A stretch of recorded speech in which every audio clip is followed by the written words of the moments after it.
OTR hi enge ni ti po hemial ho te hian hindu dan dan in lo soi ve thin lai e chu anui zat thak ang reng khop mai mizo te hian thil zir chiang veng u chiar tlem si zir pe si lo trong thei si ni ai chuan mania poka soi puya sim thave ke ula boy zau lo na sim thave ke ula ka te a kan sim thachon boy zel don lo mante in sim thadu lo in boy ni tin ngam lo na in la ka ping han king zel don chu na la tlak pui ni don lo ni chu ka te ni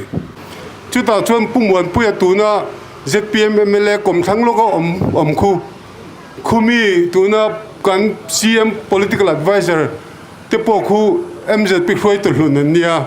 mana pu holan lal mun pui le khai fa thiam thei om lo em ve zir lai khoi ti van ni rei to ve ti ani ome mon pui vin nia kan hemela zom tak he na sai dan chu kapu zir lai kan ni lo hin zir lai khoi tu lom kan ni ti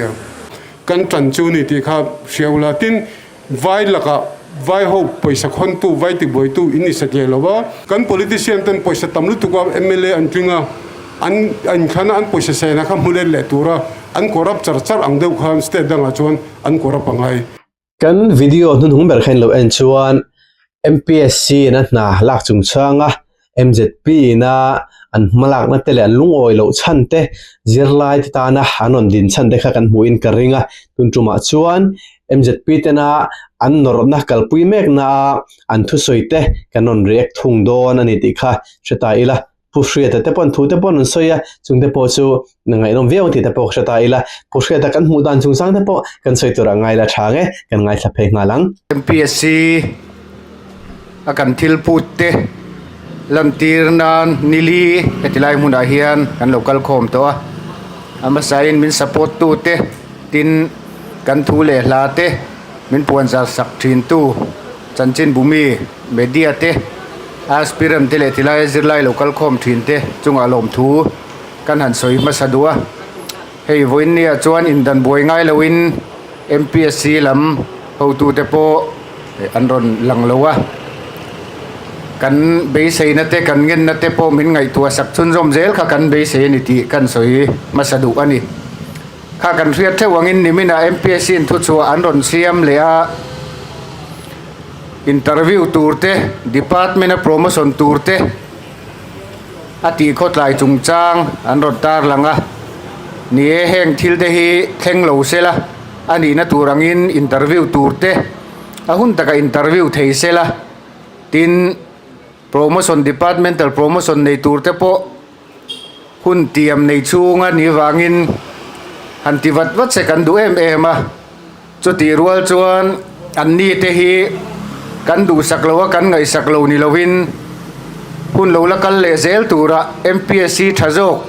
fel faizok kan nei theina tura tan ma kan la ania heng te hi a hun son ni ma sela nakina ti le hun an la nei mai dona chumi ni wang chuan hetilaya har sat na kan siam sakrualin hun than la nei le ngei dona chutilai chu riat sak thain ka hria chumi wanga dem na te po kan han tong amai ro chu thil thadu na wanga ni tilaya kha kan soi lang tel le du ani telai biga khanin kan ti top lok nga tuna MZP president na aron soi kha kanen holok don ani tuna na exam turon soi chungchang tuna kan muang he ni na som pakhat departmental promotion exam tura hi na pariat oma na pariat tila department sang noi ani chumo ti chuan LDC provisional employee lak thar turma me district committee driver cooperation department mi tele section assistant SA PWD mi te hi anni atun din muna MPSC laka ngene an thil phuda wanga MZP tena norna an siama wanga khangna kha exam theido kha ani ria ta chuan thin khatan chuanin MZP hi a hodu tan chon hot om ve view thei tho boka chumi ni rol ro chuan a than tu tan tele an dikna chanvo an mu theina turatana min be sakani ti tu tan chuanin hlu takha anni ve tho boka chumi ni rol ro chuanin kalo ngai tu ro thina chu tun din muna MZP shoi tu te hi sang ni somni pare din thana hi chuanin opposition party lama hian candidate a hian om thup mai nga ti de karu ro chon lo eng po chu ni se te lai kha chu mi mal ngai da ni a kan ngai holo tura po ngai da thome tin hei mi then katin MZP ten an kuang lo an huang lo an nor ten han ti thina MZP dan bu po voi khat ma la chiar lo MZP office a po voi khat ma la ron leng lut lo te hian MZP te in huang lo in nor ti te in ti lo turin ti te rang hin soi thina tun ma ka lo soi tong khan MZP the chiang du hi chu kan office a lo leng ula kan lo thil fia theireng chewani chu tiang ni lawa ma ni rin dan ringot mai soi lo turin kan som chewa tin OTR chungchang hi soilan le ka duwa OTR chungchang soi ma khanin ni MZP dan le ti chungchang bor vel te kha soya makati ve do chu mizo zirlai pol annia ta chuan hetiang a thil tam tak endera nam isu te po tu ma ta yan chang khai the to ban chu a political party te opposition de po an re thub la ya MZP na malak na hi nei tam tak an nei ni ka ngai tu thina zirlai pol ni sia chuanin anin rol na tam tak hi chu kalo clear ve dana ni anin rol lo na tur he nei rol mo ti chang ju ke pon ka nei je me lo soi chuanin ta chuan entiran zirlai ma khuwa an ngai zela an ti ni chon kha chu an kan chana kan chang ti ni kha chuanin thu thon ni ta sela zirlai zirna chungchang alon ta sela chu tiang ro nam i su hianin an tel le thobok sia khating zong ai to chuanin MZP hi laginin pre-political party ang titepon soita election ka chun in home ai thaya anuwa political party an lu zela zep thu a chang lova a cheng lo boka a then chu minister te cabinet minister te aron ni minister of state te aron ni MLA te po aron ni chowa chu teng ni wang chuan zirlai ni to lem lo te hian an hroi le tho bok sia chu a chung ke ma poi minti ene minti confuse khop maya MZP kan tel ngai lova political party kan tel lova MZP office voi khatma kala rap lova eng political party office ma ai voi khatma po kala dai ru lo kala ra lo wangin kong la ma chuanin kan ngai dan te tlang tak soingam hoi tak dinga soingam tura kan ngai ve shim chima ke ma chuanin chungte chuni ta sela OTR hi enge ni ti po hemial ho te hian Hindu dan in lo soi ve thin la ye chu anui zat thak ang reng khop mai OTR enge nia enge om dan ti lai te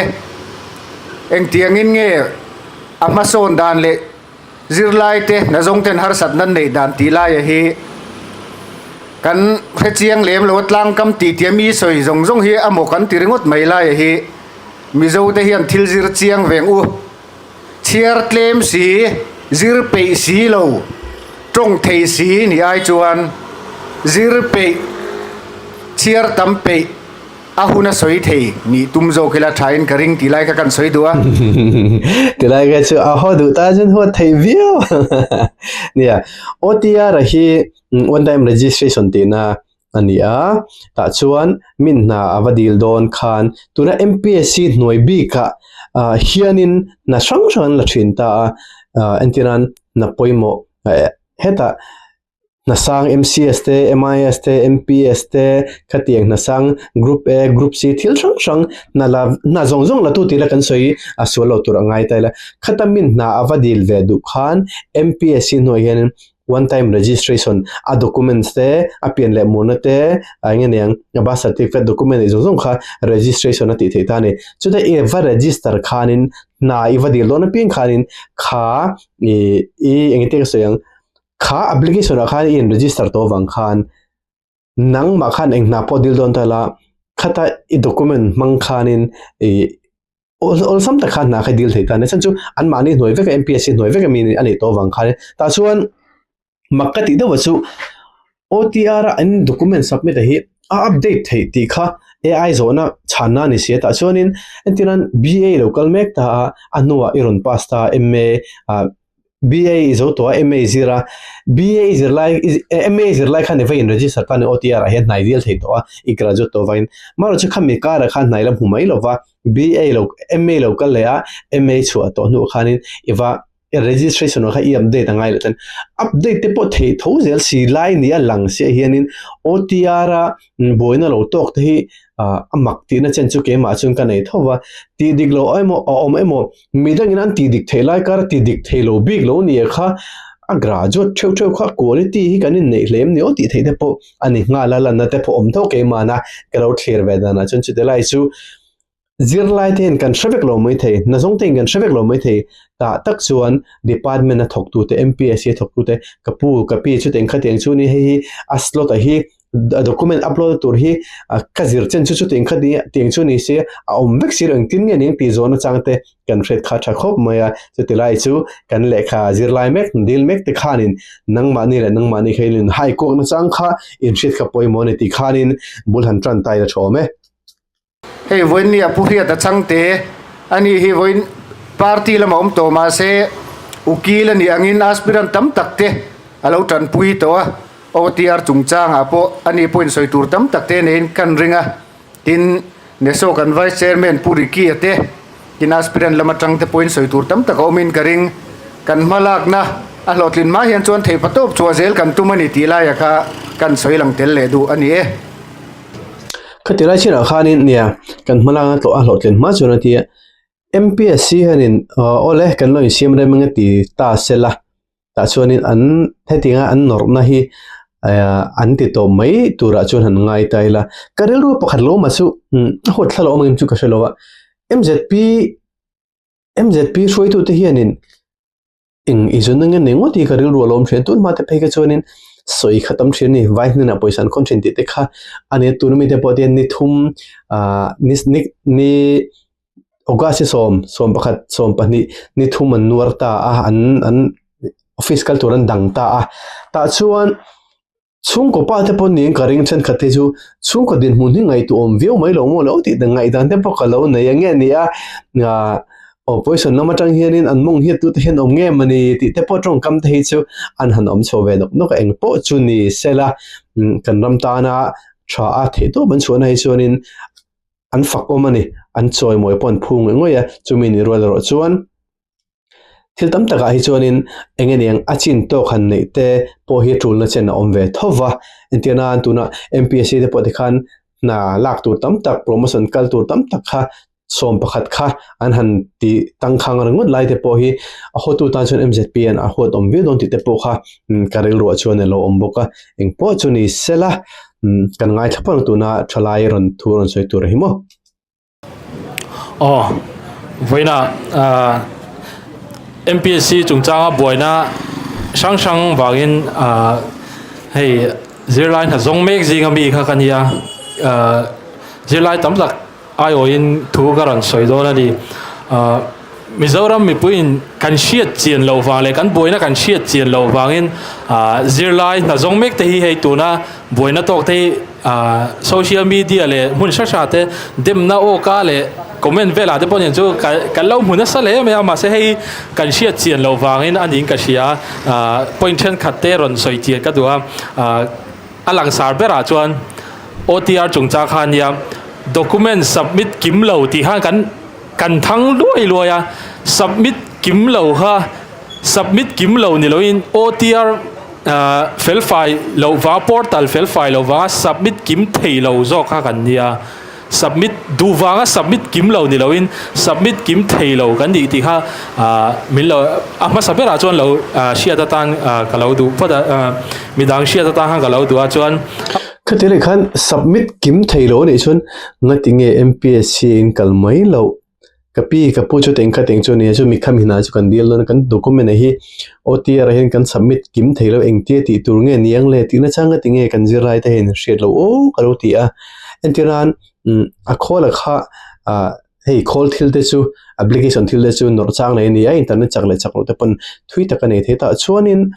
matinge office in kalmai lo in dam chung nun ngong tur na in deal don ni te kha in theta nga yam ta chuan chu ti rai chu kan thalai te in enfi chungai khop mai kan zong mek te hi chu tiang ni lova e khateng anga boina in to khanin ngeneng a department anga in mo pu chuan nang mani khan thim lo na khen ne be thei tho boka chumia office in vakala a OTR khala ti thelo chewne chuan MPSC po dem na tur kha churom tho pani na chuan chuan a then a submit kim anom tho sia ti kha alo om ve theya a then chuan others ti slot a han an submit lo pia kha an lo submit ris pop pani chu chuan kha an chang she ve lo ta han others ti submit tur notification vela engma thu chom si lo lai kha others a han hei submit ula ti te chu om se chuan kan submit kim ve thoina rinoma portal fail file of kan submit kim lo ni kan submit kim thei lo zo kan ti kha mi puisia ta hang kan ron soi ma sa tu ni chuan khatilai khanin kang ka ke mana kalo be selo dan lani chawa chu midang ina anti kim thelai kar ti kim thelo bi ka kha I sikul pakhatrang zir chok theu theu zirtir tu pakhat noirang zir chok theu theu machine quality hin ain danglam le theile tuk ta ni ta che chuanin min anti kim thelai kar ti kim thelo big nei kha chu ingani ang klemin kan ngai to na I mang na sale zol taila chutilai chuan kan ti tu tam tak a lo tlin na kong hi min pe theng di te po sha taila chutiang ni rowa min an vatia an lo tlinga kan ti ve kan lo tling lo ka tinga a system ang so kan dem ngar dong ka chun dem to re ching ti lai pan om lai non amai ro chu ke ma ni khan ti dik lo kan nei ve thowa in siam rem kan ngai ve tho ni ti te po kha kan cholai te kan in threat kha apoi mo amo mishing a quality nei le nei lo kar eng tin nge ning hei thelo chon an next painting ni kha kalang ti ngai tu na kha kan nei thiam lo de kan neo ka lo ti a ka lo du khoblo viova ngai to na nasajok sen kha inti ma moni a soitong khanin office de vakal tawla chuting khating chuna ni engtin nge kan tiang ti na chang kha in sheda poimo chu nang mani in kal le zel turatana puitu tur cheu office dor thiam na tele mi bieng biek thiam na te pokha ala ni zelo ne ti te khashata ila chome apani na hian nimin lama MPSC secretary na zirline hazongte equal opportunity apek du thu te kha aran soya ma se hemi thila hian ka soidu chu equal opportunity du si chu ngatinge na lak chen khat entinan assistant UDC combined te Mizoram engineering service ate khan document verification nan nei puya ngatige na chen khat tu na boina to kho aten min nei pui velo ti kha ai ni equal lo ta me mani kha lo mi pui lo ngai tua chiana ta han ka du bokania khatilai kha ge pon nisina ka kan sui tong khan video ma salama de pon sui tong khanin ka be sei lo dan de lai chu MPSC khanin an document de kha thelo chorin lo en manual lo en pui me om physical te pon lo en pui me om ti khania achena ti khan an ti ya achena antinan MPSC na lakshim shim biga chon hei na sang kan ti MPS te MCS te MIS te MJS te le MFNAS kan ti ang chi te hetiang na sang hoi chu atlang pui thu chonin an ulu kan film khorani engeniang midang diglo taka nat no lu tumna hi om ngai lem no va ka soisual lo chuan maro chu na danga tlema na hnoi deu midang ina azonga za an va chiblo de lek tura hianin du sak zong de na thun lu tumna hi omem ni o he OTR manghin ti ngai dan kha min nei tir ta ni MPSC te hianin chu tilai chu tuna kan cholai thurun soituina soi kha apum na oma midang an na dang lak le ma kha ting ti nia tun chumbi ka nga tinge ti lovani tilai khachu tlem chuanin a controversial in hel thena dekhak te ponia na exam dei tur validly saza pathuman oma chutachang chun somsari le palin exam a khatatang khan aron king kha interview tur kha mi pali somsari pali an exam written tatang khan atli aron tling chowa na alak the tur post pali mi kha interview pali chau kharom cholai te pokha enganiang du khoblo na lai le fel le lai chu manga ti ngai dan kha min putira kha telai po khanin MPSC hianin in siam thana tur chu in nei ve ne ti te po hi ki chu tun dir mun atang kalo clear dan kalo mu dan te po ni a chu min ro chuan kan cholai na zong mek te in du ngeniang in bi chien pe ya in zir chien pe ya in ti fat zel kha chu langai thowa in thil ti tura khan he hi taila diknem diklongem ti kha in chien le zu chungai ka ti ve tho ke ma pon chu karon soyani chumi the point pani po chu hei kan keima ni thiam lo chawani lo zia te ti han milo shiat sakula chuan others thì cái chỗ dik tak soi jom kan submit kim lo de mandatory ti zo ga tu han mandatory lu tu kania mandatory zo ga tu han up palhi upload na tu ro han pani upload thein siam mai se pakhat upload khan upload thei lo in om dei box ya kha portal file file lo wang fi kania upload kim chu kan du lu tu kan tum fi ka lo ma se kan thei lo wang liu zo kan ti kha karon soi thar le ani kha mi te point pani kha hey kan thiam lo vàng anh lâu lệ cán đủ lâu vàng anh lâu thì chỉ năng han atok phiêu in cái gì cho Mizoram mi pui na mi lâu sẽ sát cái đủ ni cái lâu mẹ khất lại khan cái chú gọi là đủ khổ lâu lại chú mình đang in thấy anh tiếng in thấy lâu big thì lại hơi dỗ nó cái này nè mình đang in thấy chú anh tiếng in thấy lâu big mình đang in upload kim thấy chú anh tiếng in upload kim lâu big tuôn thì là khan in lâu thì được lâu này chú anh ale peketan ni mai tur khani thil kal dana chonin mideng an thelai thelo bi khalung oilo na dan shelo dan bo chet na hi thiam chan na tling lo ting de la khanin mideng an ti thelai kar te thelo big ni kha so ni sin ang sang khanin zirtir tu pakhat ro noi zir cho quality nei thale thalo kar kha om ve thin chumi ni wang chon kan thalai na zong mek te no film crew la the to lo cho zel ula ti lai kha agan ham bel ni ta se thange kan aspirant chunga lom thu kan soya tu na chuan kan MPSC awanga har san na tok te ta na atha le zung a theina zong ko ta kal ngai se amuna kal chil ngai se chairman thingin ni se khang ho zong aspirant te rau pui bom tu Hriata Chhangte kan zinga awma ani thasoi turin kan som don nia khami ma khanin tuna an vice president mek sang ming thanga hi ka soi su lo chuan high school kan kalai kan senior ni pol ret kan ihan pol song em moni an ni mai thei ka soi so lo chuanin sotput deng chakania javelin throw te discuss te po hi ati thina tu nu chuan MZP janom ta soi so lo chuan ting ma chuan ni po politics in la khel chawin ka ringa empotchuni sela purheda te soi ngai thlapot teng purheda ka mu dan te po soi ka dua chuwang chuan ngai nom via win ka ring Hriata Chhangte lo so mang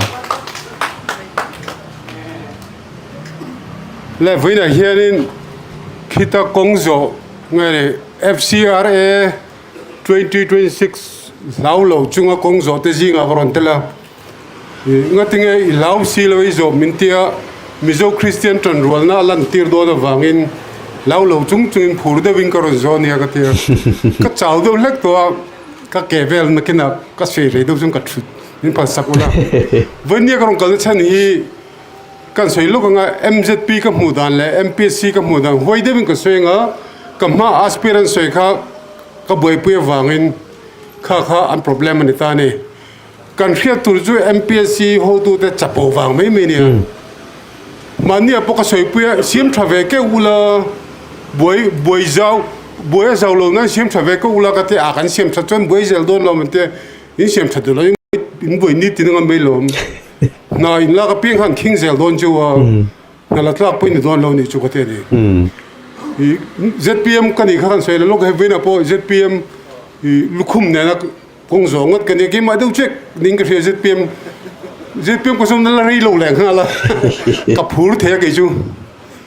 ZPM kha political party ro wa Mizoram a join Congress ta MNF na thati ka kheda wanga zom ka ni ma se ka zom 5G sarkar ka tia khai ka ke ma chera ni leng hala kan lo 5G lo ru chori wa chu wangin la yen mo ka phur ve ka ria chu wangin le heta ka lo boi pui to lo ma wang kha ni engma ka mo lo MPSC ka mo lo Mizoram sarkar ka mo lo Hriata Chhangte Mizo Christian tribal ni kalung oi tok ma chu wangin bena in thung lo rap tha kim phur takin karom kala ma sabera chon MZP member kan ni ve ngai lo wa high school kan kalain lekha kan zir pe rap tha ka chuan college silong kan zukala MZP am lo wa chuan BTech mining kha danba ta Bihar kan kal le MZP hun om lo wa MZP ho hi lela ma chon go hoti kan nu pumwan puya tun ha pumwan puya te MZP lai riki te ho te pon deng chutro riki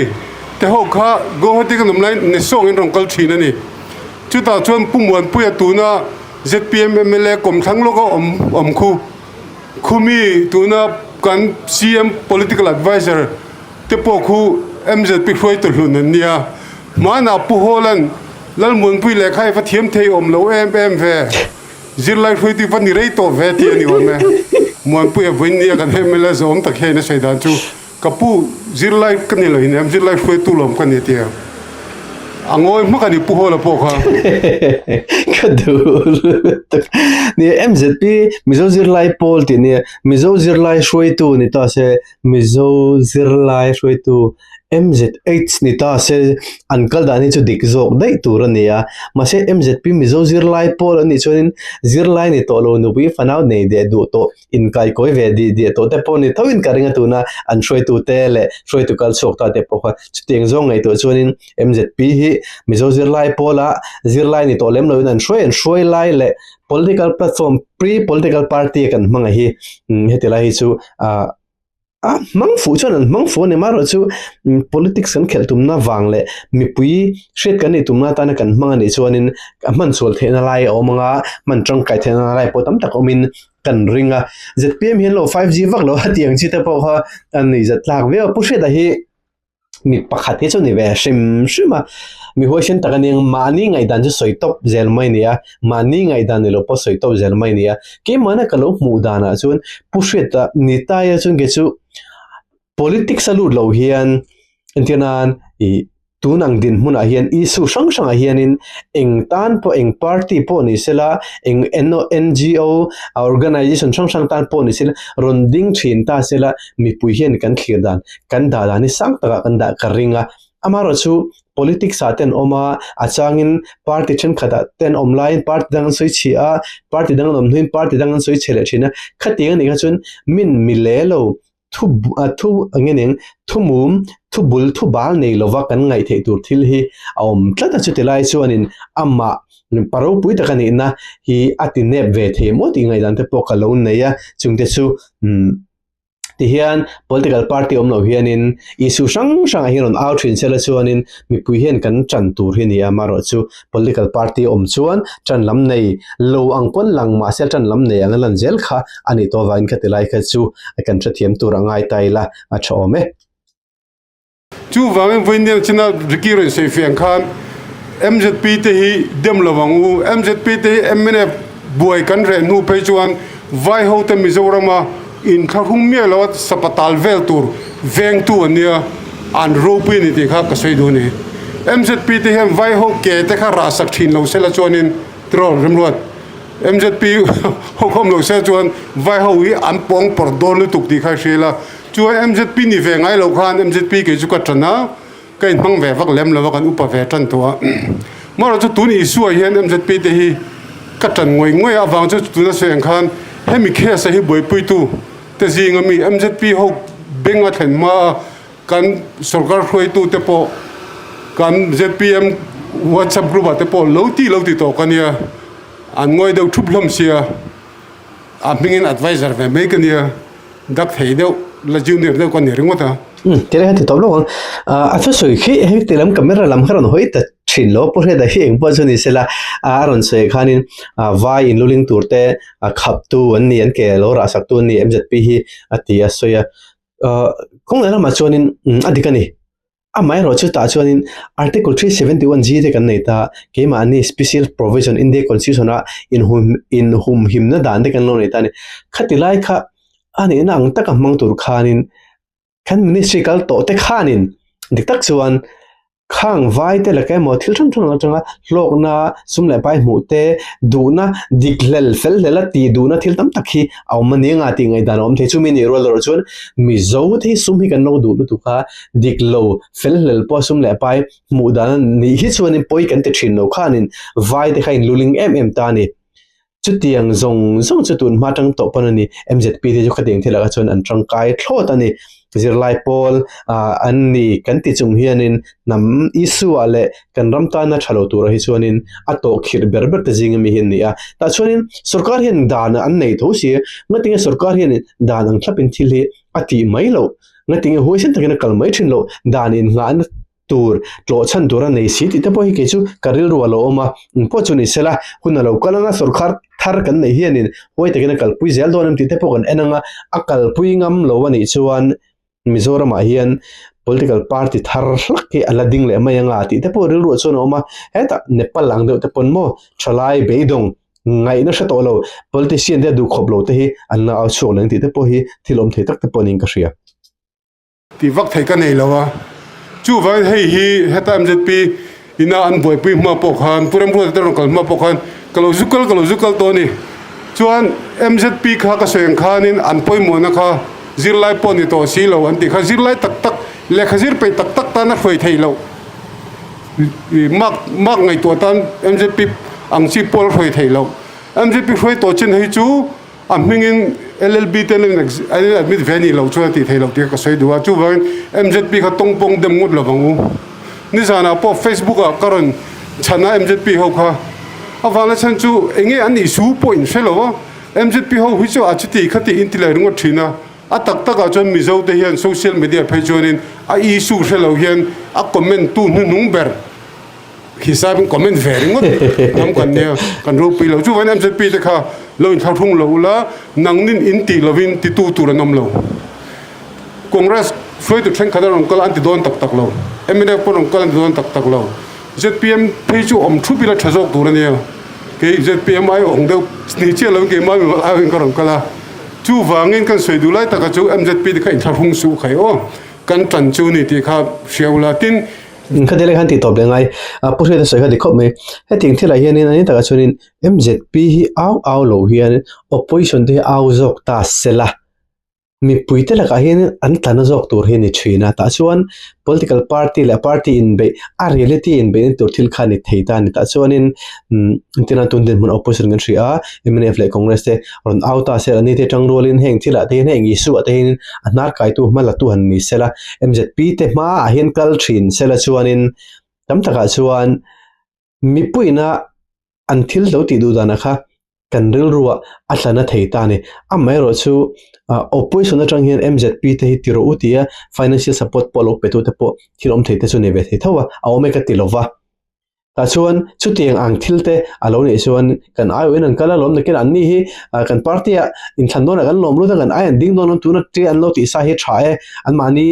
nge ne mel an lar ve na te polo ni the tiang ai dang thilom ve the tho de po chu ni a eng po chu ni sela po the da hian an social photte se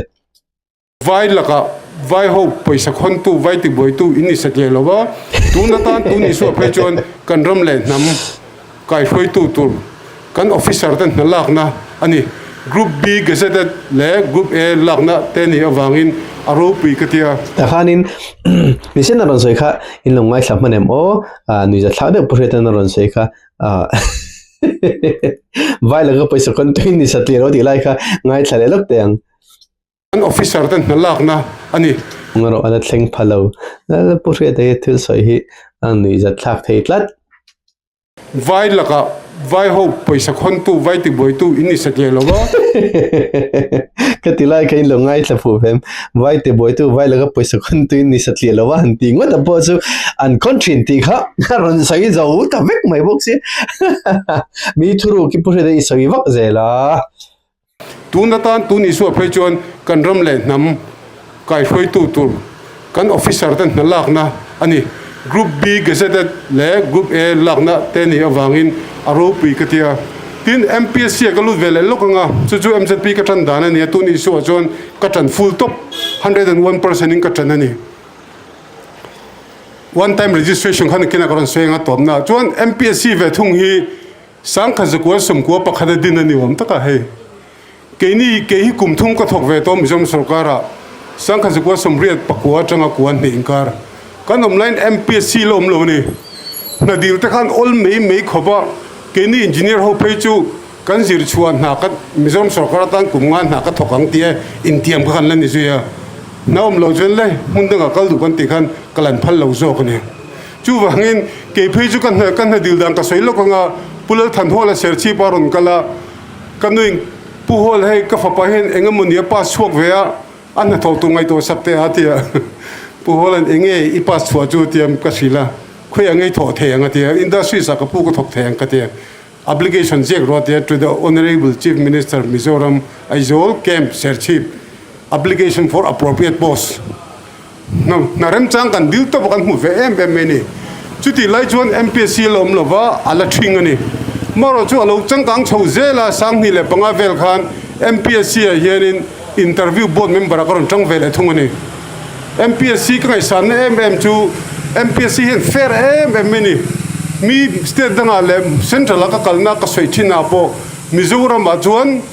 I na unlock affair merit liu lewin an la chu wangin kan officer te MCS an yemu MPS samo MES samo te hi MPS na la kha affair wangin sum sen an ngai velova state danga antina Manipur te na gale na te chuanin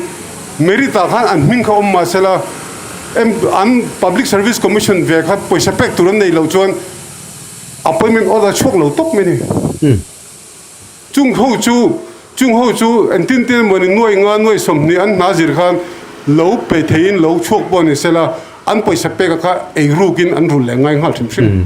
chu wan ka lom ne chu Mizoram Public Service Commission chuan sum le pai a entertain velova merit liu lewati thin ni ti kha ka chiang ani chu wan Mizoram kan officer te MCS ani mo MES mo MPS mo te chuan atak taka chuan korop vene tur chan in nei lo Manipur te Nagaland te chu an na mu merita an thin nu apo an na mutur khan anoi tam sen ngai kan politician ten poisa tamlu tu ka MLA an tringa an khana an poisa sena kha mulel le tura an korap char ang deu khan state danga chon an korap angai chu wa mi tu na soi de bo kha khong la ma chori MLA tan de boina huat om du om mang o ka ti an in kandir na tura tan an sum sen khan mule na tura tan an thin nu a korap char ngai han ti de bo purhe de hin tu ma hi dim silo political party om tut box ye gi chu a boi thla hi ka ti an na mutur khan anoi tam sen ngai kan politician ten poisa tamlu tu ka MLA an tringa an khana an poisa sena kha mulel le tura an korap char ang deu khan state danga chon an korap angai chu wa Mizoram ina tun thenga an nala ka affair awang hian Mizoram khaiding tu Mizoram sarkar ti fel fai tu ani ti kha katan nan chinani kala tangrang tu na po vinia kan chairman te Peterisi te kan secretary te le kan control of exams te po hi kamel khre that ka thien that ve kan ni mani pon koron ti perfect to ni ka ti dan ti chi ka soi lo nga a public de lega maro chu tu na kan soi du lai tak zo ko chu khati khop khan MPSC kha kan nei chang kang kan ti tha chu he ta kan ngai san chan pakhan chu sang ni le panga assistant control of mines and lak don khan the expert member tur kha an nei lawa go hoti tu min cha chho ve ni karong kal ve kan thua interview a khan ma kan pe zo to kan ma ni ma kha intenan member pathum in mak som ni thau kan ne ya chairman in mak som li ne ya kan ma kan pe zo vekta pali kan interview am pe zo ta mo ti kha to ke ka tia i pi sang khumi om lai kha ne ya pi sang khum ne khang ka pi me ka se duwa ka chuk lo kong chu ka in thier lo kong chu ka tengor puthet kan tali fel photangai chuk don ne ti te dei me ni hetia ka han chuar ngut po ka aphal lo ne kan ngai sang ko pa wan san ju UPSC hian boithum ka interview ve to ne di Dolpur House sa Jahan Road a khan boithum ka interview to unfair to khata ma se ka interview nung bera ka jon unfair vak lo ni ti ka kaman ve thung ani chu da join tribal ni sin unreserved quota in ka pe ve thung ani ta join chu da po jon he ta a license ma khan number 1 kan ya ma se ka mu ta chuang lo ni chu kan soi dun san chu Mizoram MPSC hi eng standard point an fak rap thak ti ka soi du ni chuan venia ka rin tel na thang or per trong a chau chung chu ka rong ka chan chu mania tuna aspirin na seng check han mi then khat an omani chu mi pui hian kan hret pui lova ODR antia one time registration a khan an upload ve nak ani alan danin ka client ve de bertemela kanal ve berin na saya khachuanin HSLC mark sheet and certificate di omani kha HSLC mark sheet kan upload a certificate ko upload thei to lawati chu da chuanin tingai na kan si lowa adanga kan share thazel kan upload thazela ato bakhanin submit kan tia alo okay ve mi seti chu ta chu mi chu ni chung sin heta interview ngani written exam akhanin exam theiturin alisa khanan omveta ngani valid candidate sakhanan omveta chuan an exam tuna mi then khate hi written exam khan ati chapol ni tatlat mini ka client phei khachu ming ka soi lowanga ka client phei khachu interview a pokhan a merit list turtimela khamema mutama pokhan asang pol ni phade mini chuan interview turin an ko ve uta darkar ni nuwa interview ngai le lo an noi je ju MPSC chu taina interview tura ko to si khan darkar ni nu vela khan phone khan MPSC thokte khan thian pa nang chu interview ngai le lo I document akim lo wati khom le ta ni chu wangin interview tura in ngai ta kha interview phal le lo chan kha document submit lo wang ka ni ta ni chu MPSC ho tu te karon nial na chuan friendly devin sarkar lam pangmik ruling party kan ni vai luk laka karon nial na chuan ngoi ru MPSC hi ming thani ka chan thin chu ni hemi chungchang hi chonin OTR in siam one time registration account mi nuwa chuan edit request in temi kha edit request akhanin a missing part kha an upload vel effect thobani chu tuna hian ka client hi anin exam interview turpon in ko ba ma se in ron cancel le thuta chu wang chuan heta edit request akhan aron submit to thowa chu wangin document ngai kha in website in effect thowa chu nga tinge in rin lo ka teni tin an han se a khaminia khami advertisement period chunga a submit lo wang khan kan consider thailo ni ti ta ni chu ta chung kai chung kan hial ta ni ani le kan thalai te hi I adan na tur in ngai tu nge MPSC hianin kan thalai te hi fair devin na pek in tum nge adan na tur in ngai tu ka thin kha saphat me awang la chu MPSC ka lo ngai san khan tun bo ro ka chuan khatianga tun hai technology te me khoi ni kha technology should help mo should not ngai discriminating chi khan khata khan thingka tin ser chi pa mo khozol lam pang mi te kha computer an thiam vak lo ni tu te moni an ti tir venge porin omani an han upload khanin a sha then kha chuan marksheet le certificate class 10 HSLC kha an la du na tro an la du na lo upload me khalo nia khateng tin na chang shelo mizo tlangwal mizo rama vote nei ngat mizo khole tuini ngat metric po pass ve ngat document po ni ve ngat te khan an upload thelo wang khan I written akhan tling ma sala interview an phal ta lo ni chu affair lo hi kan ti me khoba ke churin ani le tilai kha ne kha machine kha chuanin MPSC kha chuan ti chun ti mak ve tho mai ke po ti na chen chu kan ne ya pu hre ta po khanin a experience tang pon MPSC fakzi le unfair je teron soya tun na ya na bi ka hi chuanin soila soi nu MPSC hianin an ma ni du sak zong te no lunan OTR chuan lam hian an ti mai em ni o ti theitur te po ani a tilai khanin lo ti dik lo po ni sela a marksheet le certificate ti tel tur lo ti dik lo po ni sela an nei nge don ti kha a certificate upload chun a marksheet ka chom don a marksheet upload chun certificate om nge don ti kha chiang sa ta a document hi lemani ti a dot mangaron ti po ni lo wa ka tinga lo ti dik lo wanga han pai le kha kung le lama chuanin ke chu achan turo mga niya ka lang alanga ka heda chuanin nisina purheda na soin deu khanin MPSC hin chapo ni thiang deu laka ngai the turte le midang te du sakjong te na thun tumna au mai ni oti ngai dan ke ma chuan om hetira hi chu engeng Mizoram Sarkar hianin inquiry committee te poidin ta zok sela amate pon sangni somni pali ate po engeng exam chungchang khanar sanna lo oma poem lal manzura kha IS retired kha an chuitira diklo fel le omlo ni ti aron chu osmi puite kan lung oi ni kan lung adamani khating chi kan tun din huna po hian tun thila po hian inquiry committee te din ta sela khang har sanom the khanin chumi ni ro chun ko ta hana kalme ka chutilai chu kotin engting e thutluk na ron siamang ti kha kalangai changzel tura pongai taila a chavio ome an document kha lo miss palani pon heta interview na khan verification physical verification nein original certificate rong keng vek ro an intianga in original certificate allo ne kim lo chon reject ula ala khet thimoma original certificate nei khap ho sia kha in reject le kha chu adik big lo ni kate a hei kan ti dan ne ti dan thak ta chu India constitution pon amendment thaya helai MPSC rule ti me ka tele khan ngai poi mo de garo nei chu kan ti dana ni han ti kha OTR he tu nai kan thre chau ning ka hre kan dilem lo MPSC no ete na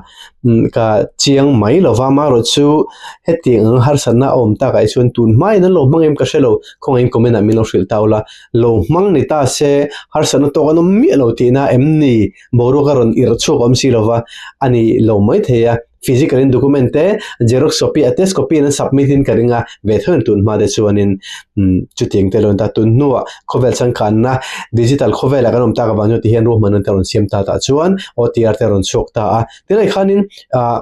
a ti dikan om lai kar ti diklo khanin an lo ti diklo para ni pon an document ni na kha bo chung si lowa an thiam the na kha bo chung si lowa chu te lai ta ka chu MPSC hi an tlang don ni chuan ale peka inge thilron thleng zelang OTR hi har sanna ani to lo chuan ida power ro chuan in oma engting chinge kotina aro rel na hian in om zero nei tur angai taila MPSC en thatemo siam thate po harong hong tur angai taila thome o chu wangin ka soi zo ka chu kan MP soi tu te MPC soi tu kan tun boin ni chuan an mani mi malen ka thian tha te ka mel thia tha te officer fel tak tak ramlen nam ngai tak tak ten nia an tang lak lo ve mi minute kha kam manani chu wangin ambula po ka chodong han ka tia in la sheve khop awana san chu nang mani ego ringot nang mani chapur ne ringot ngai tu in thalai te ho hi in tira thei ani chuan in la tur ve don ni ka tia ni ka duai rangin rumro te thon ron che a tro kan sarkar eng ting ma lak dong ka hrelowa chief minister po ani na ka chuan whatsapp ten ka hril ve to a okay noted tin min chang ani maro chu sarkar angam halak he azung zung thei thin lawa chu wangin MPSC autonomous body ni ma sela kan sarkar 5G sarkar kan ti mo ZPM sarkar ke ni kan soina phai chuan congress tele MNF ta smart zo kan ngai khan enga motal chu anti saktu chu ni ti ka ngai dana ni top me ni khatalai kha chu ni de khop me kan soi thina UPSC kan de MPSC te kan ti chu autonomous body ne mania rawin rel kha anni ve chu ti rai chuanin sarkar hian thun ena chu ani lutuk thawanga ta chuan engting ro manna ro semang tilai kha apoi mo tur chunin ta tuna thil thleng apo hianin andu chuan se sarkar chunin inquiry committee te pon din theya mo han chuji turin ama pon kan soi tong khan puman zola poemnan man zola po an ro tani kha ting te pon du chun ma la theini chitilai chu impo chuni sela heng thila hianin ngong ber tur chuan mizo thalai te ania MPSC rin na ati tlak nim thei ba ka ingeniang du sakjong te na athun the na kong kha akove thei tl ni ti kha amiram ta kichun kan ring thiam sa thomani chuan MPSC hi thia ni ro se bang ro se chairman bang ro se tipon an au po ni lo khalaya OTR fel lo kha min chin fel sakro u mizo nula tangwal kan nia mizoram vote nei kan nia mizoram pon an hazong turing kan fit lova kan tui bok lova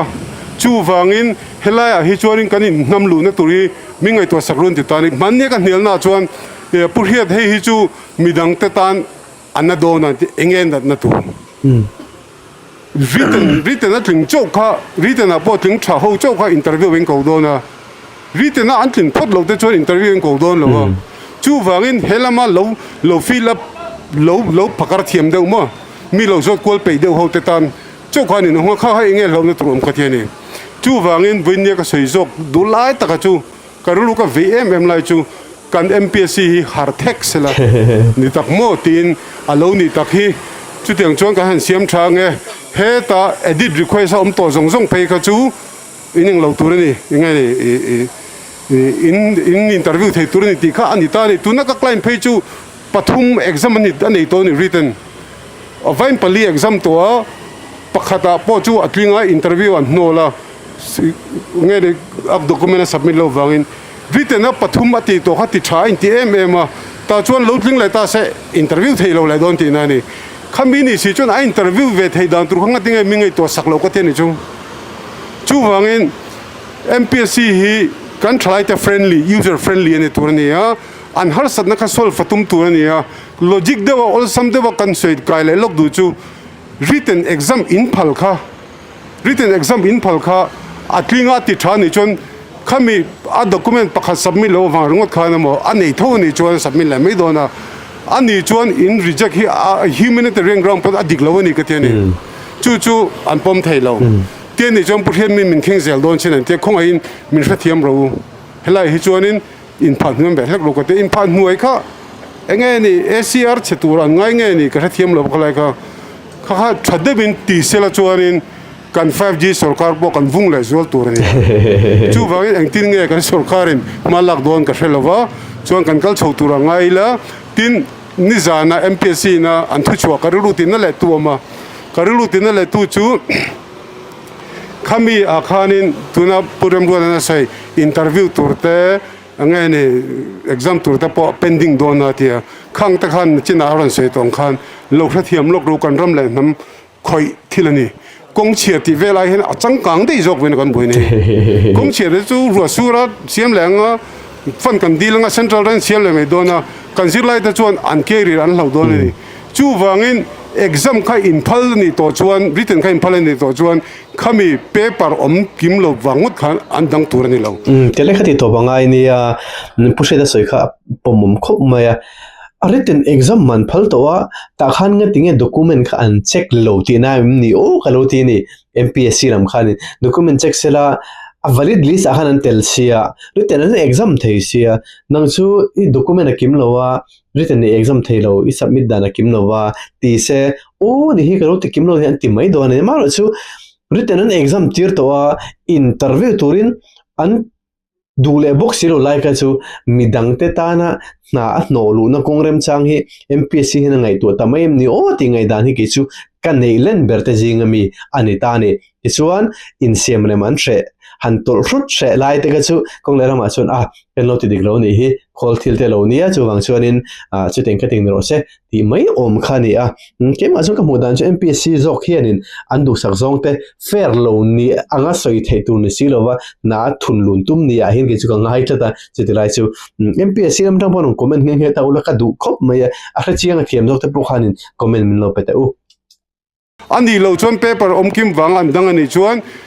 in MPSC hian smart tur ni engoro buya bui I paper kha pakha da kim lawa tin phone number an da veka phone ula upload le mai sera thamai tur ni an va friendly lo veka te ni chu wangin kan thalai te hian Mizoram sarkara na to an chak ve ma MPSC po an fair chho le tuna kan MPSC free tu da khanin chapo na tlang lo sela kan zir lai thalai te ma khuan thatak fair taka siam tura MPSC hi din ania inti theina tur thil ani lawa chu wangin UPSC ate kan phak vak lo staff selection commission po kan phak vak lo chu wang kan phak veng to hian fair devin min ti tir se ti kha kangai to ani chu wangin tuna kan boi pin ber hi chu khau te nia OTR ti ringot khania chu wangin MPSC hi kan langai sang ranganga chu wangin kan chairman holle thopui te kan sarkar pon kan CM in DPNR changboka thu fel thu khom wat sela MZP hobina hetia sheom taka office dan hi indu big law ti Hriata chumvena pokha thei ngai kha balha karon le ve kha puisa ka ni vak lo cheng sani man balha khan karon pe chu ni kha khan ka support ni chu atilanga ka sei taka chu apoi mo ber chu ke mani office na thona ke rel le ming chen ming thatna ani lo kan ram le nam tan zo ka ni ti kha ka sei duwa chu van ve ni ka rong kal hi karong kalzen thei to kharlo mai the maro chu reilu tu indan ngai lowa Mizoram sarkar hian ati vat ka be sia ati lo ni chuan thangkura ti dan taka poi view do ni ti kha kan sai du ni chu wangin boini hian kan thalai te hi kan da poi mo tu na pu lal do ma phei hi chu kan sai kai lo konga amhingin ZPM a kom ve ka ti kha katan chon mizo ni na kha apoi mo zo ka party ain voina kan kong zo apo khan party ti lovin ko han ti lovin lung rol takin mizo Christian an kan zo a voini apo ka sai du chu kan pulal do ma po tak taka chuan ama ngai sang tu te ama du thin tu te chu party ho upa ho ni lovin thalai te ho ni chu vain pulal do ma po hei a thin lung taka a hria thiam karinga chu vain angoi pui me chu karing lo remro lo jam su o chu wangin he bini hinang mani tan ngor ani lawa MPSC thataka fair taka transparent taka kal chhone turatan kan du mei zokani mizo kan nia kan bon ve tok ti kha ka sei duwa amar chu MPSC hian friendly dewin aspirant friendly in engoru hei kan lo ti swal palani e thadewin in kan thathiam ve thawa ego chapo no me lawin soi ho mangwo tiang wo ti se kha thatur ni ti kha kan ngai to ni chu vena or per trong a karon kal vela chan ni ya min thathiam turin ka ngai na hei ZPM lukhum karon khum mat leng khala ke pechonin ruling party lukhum karon khum na chan kha ZPM angin kala lawa mizo angin kala ni ti kha soidua chu wangin party dang ho tena advantage anin ti lak vel ma hian ruling party jok hian ching fel wat se ti kha kadu khop mai ti karon soini chu kolome le kadi song kha puhe da thse kan han ngai thak theite le midang thse kan han break te po chu a lo ni anga puhe da ngai dang ha pum na chen tam ta ko ma mizo chalai den pu lal do ma kan chief minister ni mek kan ngai sanga cm ni ma pon cm ni tur kan du berber te jinga mi ani a tun den mun an ni ta a dikna te hoisen na te rinum na te midu du midik mirinom mani bogaram ta na in peni heti har sanna aw ma hian hun rei tak riel lova han ti fel theni jon ti fel mai te po kham a thaina rinum chu min ro ro chuan mzp po kan cha du chu Mizoram sarkar ina ma alagna chani a hreta lok zok tur ni a ngai na tourism director chungchang ante po ting han thilin ti kong la ma chorin in malakna ron tela kha Mizoram ta ni thoma sela eng chen a chuanin ruling bank hi ti thebe theni te po kan threat chu thathova chu tiang ni lova ril ru puitling le mi puitling an ni a e tiang ni chuan sarkar na thokan po MPSC thoktan po ni khatan hlo hi a department khatan ni ve a ni khatan hlo hi cheng no exam nge ni ang mi officer ate betang lin bar thleng khani chu tiang te ni wang chun kan tan po sen thon na chan na sa takani the ti ngai tu na senga rang lama kan chin fel jung hi chu a tha khom mai chu ZPM tan po ni sela ministry ang tan po ni sela nakin le zela min larin le zela tur thil tang khai le sang hi somni pa in thana po tlin na chance ani le nge na tur ta na thil tang kai man tang kai ni thi po kha kan ret the ma thome tun chuma ta jo kan video de khate zum kaloni por ro se hun man dum pe kule